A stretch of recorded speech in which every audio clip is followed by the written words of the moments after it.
DGISPR ने तो है मोहताज ज़बान इस्तेमाल की है। मैं जो है, मुझे लिबर्टी है कि मैं इनका जवाब जो है पत्थर में दे सकता हूं,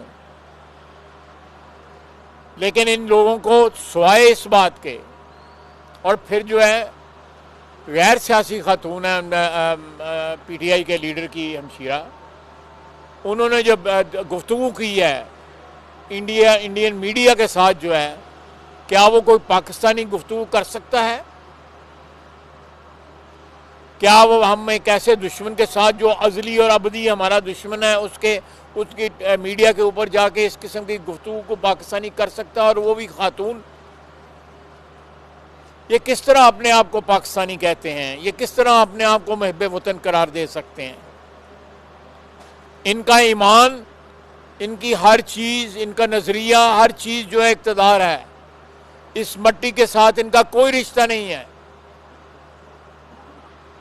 दुश्मन भी जो है दूसरे मुल्कों ने, हमारे दोस्त ममालिक ने जो है हमारी जो है शहादतों के ऊपर जो है रंज का इजहार किया, हमारे फौजियों की शहादतों के ऊपर हमारे साथ यकजहती का इजहार किया।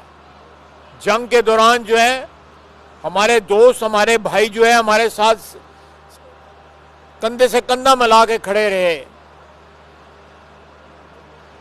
लेकिन हमारे अंदरून जो है, पाकिस्तान के अंदरून खाना जो लोग हैं, एक सियासी पार्टी जो है, उन्होंने वो किरदार ना अदा किया जो पाकिस्तान ने मुत्तहिद होकर 25 करोड़ की आवाम ने हिंदुस्तान का मुकाबला किया। उन्होंने